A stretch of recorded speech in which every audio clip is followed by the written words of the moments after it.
नमस्कार, मैं हूं संजय शर्मा। आप देख रहे हैं 4PM न्यूज नेटवर्क। दोस्तों, फिल्म जगत का सबसे बड़ा सम्मान दादा साहब फाल्के अवार्ड है। 1969 में इस अवार्ड की शुरुआत भारत सरकार के द्वारा की गई।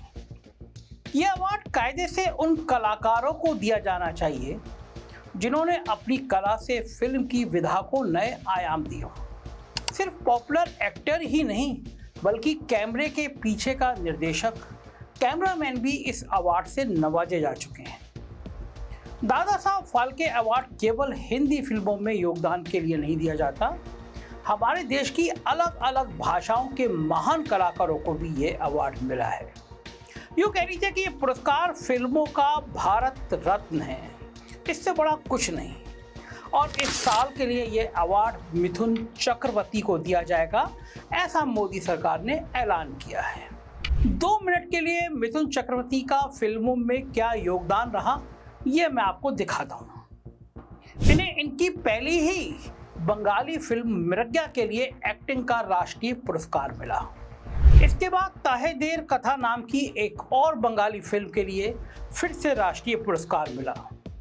और 1996 में आखिरी और तीसरी बार सपोर्टिंग एक्टर का राष्ट्रीय पुरस्कार स्वामी विवेकानंद के लिए दिया गया।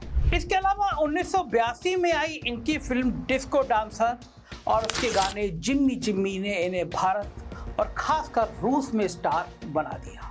रूस में आज भी लोग राज कपूर और मिथुन चक्रवर्ती को याद रखते हैं। तो क्या मिथुन चक्रवर्ती इस दादा साहब सम्मान के सही हकदार हैं? जी हाँ, काफी हद तक। लेकिन ये सम्मान दिए जाने का समय और मिथुन चक्रवर्ती का पूरी फिल्मी ग्राफ कुछ सवाल या निशान छोड़ता है। जैसे कि मैंने पहले कहा, दादा साहब फाल्के सम्मान फिल्म की कला में योगदान के लिए दिया जाता है। यानी अगर कोई निर्देशक या कैमरामैन हो तो उन्होंने ऐसी फिल्में बनाई हो जिससे आने वाले फिल्मकार प्रेरणा ले सकें। भले ही वो फिल्में हिट हुई हो या नहीं, पर अद्भुत तरीके से बनी हो। इसी तरह अगर कोई अभिनेता है, उसने अपने अभिनय से लगातार बार बार ऐसी छाप छोड़ी है कि आने वाली पीढ़ियां उसके काम को देखकर अभिनय सीखें, तो ये काम दिलीप कुमार ने किया है और उन्हें भी यह सम्मान मिला है। मगर क्या यही हम मिथुन के लिए कह सकते हैं?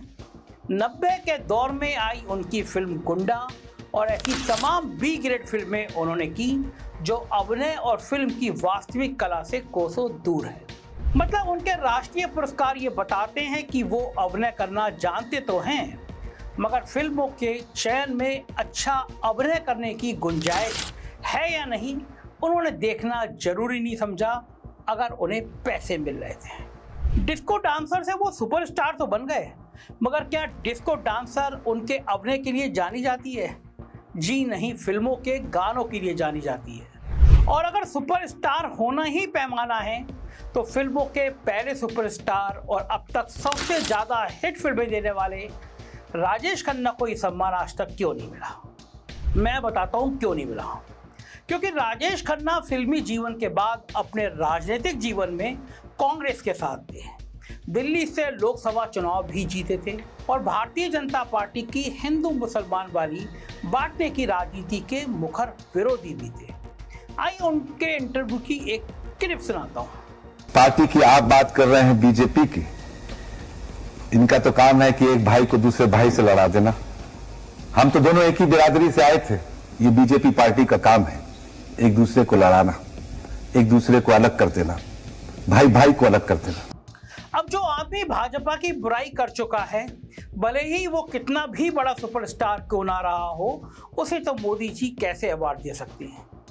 लेकिन अभिनय में नसरुद्दीन शाह जैसे कलाकार हैं जिन्हें देखकर दूसरे कलाकार सीखते हैं, मगर उन्हें भी ये सम्मान नहीं दिया गया क्योंकि उन्होंने भी खुले मंच से भाजपा की विभाजनकारी नीतियों के खिलाफ डंके की चोट पर बोला। सम्मान तो दूर, आईटी सेल के गुर्गों ने उन्हें पाकिस्तान जाने के लिए बोल दिया था। तो कुल मिलाकर मिथुन ना तो दिलीप कुमार और नसरुद्दीन शाह जितने कमाल के अभिनेता हैं और ना ही अमिताभ बच्चन और राजेश खन्ना जितने बड़े सुपरस्टार। तो उन्होंने ऐसा क्या कर दिया जो इस साल मोदी सरकार उन्हें एक नहीं दो अवार्ड दे रही है। जी हाँ, इसी साल उन्हें पद्म भूषण भी दिया गया। और अब दादा साहब फाल्के पुरस्कार, फिल्मों में मिथुन का जितना भी अच्छा काम है वो सालों पुराना है और मोदी सरकार को आए 10 साल हो चुके हैं। तो ये सम्मान मोदी सरकार के आते ही 2014 में क्यों नहीं दिया गया? क्योंकि तब मिथुन चक्रवर्ती तृणमूल कांग्रेस के नेता थे। ममता और मोदी की लड़ाई से तो हम सब परिचित हैं। मिथुन को तृणमूल कांग्रेस ने राज्यसभा भी भेजा।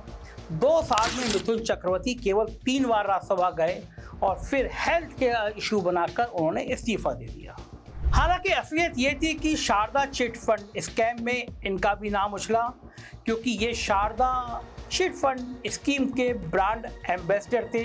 इनको 1 करोड़ 19 लाख रुपए ने देने पड़े थे, क्योंकि इन्होंने 2 करोड़ रुपए की फीस ब्रांड एम्बेसडर के तौर पर ली थी। ममता बनर्जी ने आरोप लगाया कि मिथुन गद्दार हैं, अपने बेटे को बचाने के लिए बीजेपी ज्वाइन कर चुके हैं। मिथुन के बेटे को उसकी शादी के दिन बलात्कार के आरोपों में पुलिस ने गिरफ्तार कर लिया था, लेकिन फिर भी 2 दिन बाद जमानत हो गई, क्योंकि मिथुन चक्रवर्ती भाजपा की वॉशिंग मशीन में जाने को तैयार हो गए। वहीं दूसरी तरफ मिथुन ने ममता बनर्जी को पागल करार दे दिया और उनकी बात को गलत बताते रहे। लेकिन 2021 में आरएसएस मुखिया मोहन भागवत से मीटिंग करने के कुछ दिन बाद ही मोदी जी की मौजूदगी में वो भाजपा में शामिल हो गए। पिछले 2 साल से भाजपा के लिए प्रचार प्रसार कर रहे हैं मिथुन। अब 2024 में 1 साल के अंदर पद्म भूषण भी दादा साहब फाल्के जैसा सम्मान एक साथ दिया जा रहा, क्या केवल इनके फिल्मों में योगदान के लिए है या भाजपा के लिए योगदान के लिए भी है? ये आप खुद समझ सकते हैं, मुझे समझाने की जरूरत नहीं है। बात सिर्फ मिथुन चक्रवर्ती पर आकर रुक नहीं जाती। महाराज नरेंद्र मोदी की जिस पर कृपा हो जाती है उसको अवार्ड इस तरह दे देते हैं जैसे पुराने जमाने में राजा गले से मोतियों का हार निकालकर दे दिया करते थे। उदाहरण से समझाता हूँ। 2014 और 15 में लगातार 2 साल कंगना रनौत को नेशनल अवार्ड मिला। फिल्में थी क्वीन और तनु वेट्स मनु रिटर्न्स। इसमें कोई शक नहीं है कि दोनों ही फिल्मों में इनकी एक्टिंग कमाल की थी और इन फिल्मों के लिए ये नेशनल अवार्ड की हकदार भी थी। लेकिन फिर इसके बाद इनकी बीजेपी से नज़दीकियां बढ़ी, तो 2019 के एक ही साल में एक नहीं बल्कि 2 फिल्मों के लिए इनको नेशनल अवार्ड दिया गया। फिल्में थी मणिकर्णिका और पंगा। कोई भी सच्चा फिल्म प्रेमी बता सकता है कि इन फिल्मों में कंगना के अभिनय में कुछ भी कमाल नहीं था, मगर फिर भी नेशनल अवार्ड मिल गया। थोड़ी बहुत आलोचना हुई, मगर किसी को क्या फर्क पड़ता है। विनोद खन्ना हिंदी फिल्मों का जाना माना नाम रहे हैं। 2017 में उनकी मृत्यु हो गई। उसी साल उनको मरणोपरांत दादा साहब फाल्के अवार्ड दे दिया गया। क्या वो अच्छे कलाकार थे? बिल्कुल थे। मुझे भी बहुत पसंद थे, ओशो के बड़े भक्त थे, पॉपुलर भी थे। मगर आप खुद सोचिए, क्या वो इतने महान कलाकार थे कि अमिताभ बच्चन से भी पहले उनको ये सम्मान दिया गया? बच्चन जी को अगले साल ये अवार्ड मिला। आप कह सकते हैं कि जो बेचारा जा चुका उसे तो छोड़ दीजिए, भगवान विनोद खन्ना की आत्मा को शांति दे। मेरे लिए उनके मन में बहुत सम्मान है। मगर कोई अवार्ड आदमी के जीते जी किए हुए योगदान के लिए दिया जाता है, ना कि उसके जाने के बाद भावुक होकर। और विनोद जी का फिल्मों से ज़्यादा बड़ा योगदान ये रहा कि वो भारतीय जनता पार्टी के एक्टिव नेता थे। गुरदासपुर सीट से 4 बार भाजपा के सांसद रहे थे। वाजपेयी जी की सरकार में मंत्री भी रहे थे। मोदी सरकार मनमानी अवार्ड बांटने का काम सिर्फ फिल्मों तक सीमित नहीं रखती, राजनीतिक समीकरण बिठाने के लिए हर जगह इस्तेमाल करती है। मोदी जी हमेशा मंच से और रैलियों में कहते रहे हैं कि पिछले 70 साल में देश में कोई काम नहीं हुआ और पिछले 10 साल में ही उसकी भरपाई हो रही है। इनके भक्त उस लेवल तक चले जाते हैं कि हमें असली आज़ादी ही 2014 में मोदी जी के आने के बाद मिली है। उनके अनुसार 1947 में तो हमको भीख मिली थी। तो अगर 70 साल में कुछ नहीं हुआ था और अगर मोदी जी से पहले के सब प्रधानमंत्री नाकारा थे, उन्होंने कोई काम नहीं किया था, तो फिर इस साल भाजपा सरकार ने भूतपूर्व प्रधानमंत्री चरण सिंह और नरसिंहा राव को भारत रत्न क्यों दिया? क्योंकि अवार्ड के नाम पर राजनीतिक समीकरण बिठाना था।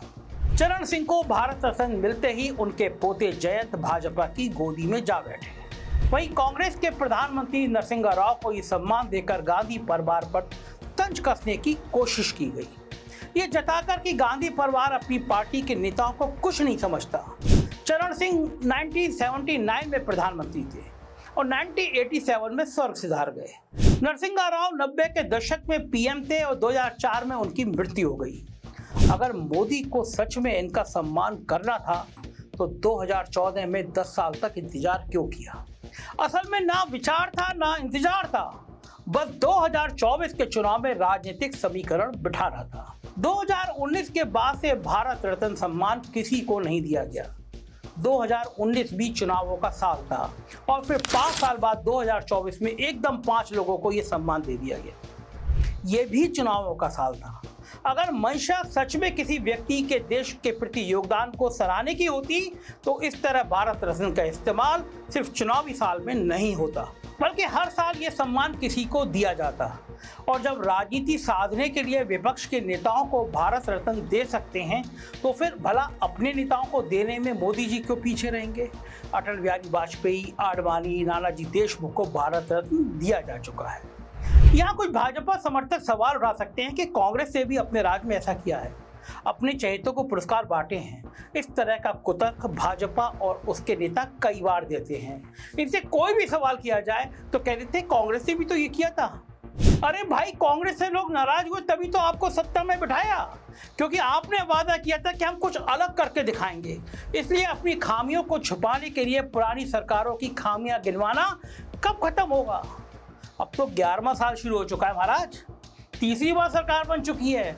अब तो अपने कामों की जिम्मेदारी लेना शुरू करिए। मगर मोदी जी सिर्फ अवार्ड देने में नहीं, नए नए अवार्ड बनाने में व्यस्त हैं। इस साल 23 यूट्यूबर्स को नेशनल क्रिएटर अवार्ड खुद मोदी जी के हाथों से दिया गया। ये सब लोग या तो राजनीतिक मुद्दों से अलग काम करते हैं, जैसे फिटनेस, खाना बनाना, या इनमें से कई लोग राजनीतिक मुद्दों पर सीधे या परोक्ष रूप से मोदी सरकार के समर्थन में बात करते हैं। एक अवार्ड भी ऐसे किसी क्रिएटर या यूट्यूबर को नहीं दिया गया जिसने मोदी सरकार से ज्वलंत मुद्दों पर सटीक और जरूरी सवाल पूछे हों। उनके घर तो अवार्ड के रूप में EOW, ED इनकी रेड हो जाती है, FIR की धमकी दी जाती है। मेरे साथ भी हुआ है, कई बार हुआ है, मगर कोई बात नहीं। जर्नलिज्म का धर्म है सरकार से सवाल पूछना। हम आज भाजपा से सवाल पूछते हैं, कल मान लीजिए कांग्रेस की सरकार होगी तो उससे भी सवाल पूछेंगे। सिर्फ अवार्ड के मोह में पत्रकारिता का धर्म तो नहीं छोड़ सकते। मेरा मानना है कि कला और सामाजिक जीवन से जुड़ा कोई भी सम्मान किसी भी सरकार द्वारा बिना किसी पक्षपात के दिया जाना चाहिए, चाहे वो भारत रत्न हो या फिर दादा साहब फाल्के सम्मान या फिर कोई भी राष्ट्रीय पुरस्कार। पद्मश्री सम्मान पिछले कुछ सालों में जमीनी स्तर पर अच्छा काम करने वाले लोगों को दिया जा रहा है जो फेमस नहीं है लेकिन अपने कार्य क्षेत्र में अच्छा काम कर रहे हैं। ऐसे आम आदमी जो अपने काम में खास हैं उनको पद्मश्री देने का काम भी सराहनीय देना चाहिए कि गरीब लोग हैं, अच्छा काम कर रहे हैं, देना चाहिए। लेकिन यही निष्पक्ष तरीका बड़े लोगों पर भी होना चाहिए, बड़े स्तर पर भी होना चाहिए, जैसे पद्म विभूषण, पद्म भूषण और भारत रत्न सम्मान। किसी भी स्तर पर किसी भी अवार्ड का राजनीतिकरण नहीं होना चाहिए। आज भी हमारे जीवन में दोस्त की तरह साथ हंसने, रोने, गाने वाले मोहम्मद रफ़ी और किशोर कुमार भारत के सच्चे रत्न हैं, मगर वो अभी भी दादा साहब फाल्के अवार्ड से दूर हैं। 70 के दशक में आइकॉनिक फिल्में लिखने वाले जावेद अख्तर, जिन्होंने उसके बाद सैकड़ों गाने लिखे हैं जो हमारे घर में नाचने गाने से लेकर पूजा पाठ में गाए जाते हैं, क्या वो दादा साहब फाल्के सम्मान के हकदार नहीं हैं? या फिर ऐसा समझे कि देश और समाज में लगातार भाईचारा फैलाने के लिए, हिंदू मुसलमान राजनीति पर सवाल उठाने के लिए और मोदी सरकार से सवाल पूछने के जुर्म में वो हमेशा किसी भी बड़े अवार्ड से दूर रहेंगे? चलिए, चाहे रफ़ी हों, किशोर कुमार हों या फिर जावेद अख्तर हों, इनका किया हुआ काम किसी भी सम्मान के मिलने या ना मिलने का मोहताज नहीं है।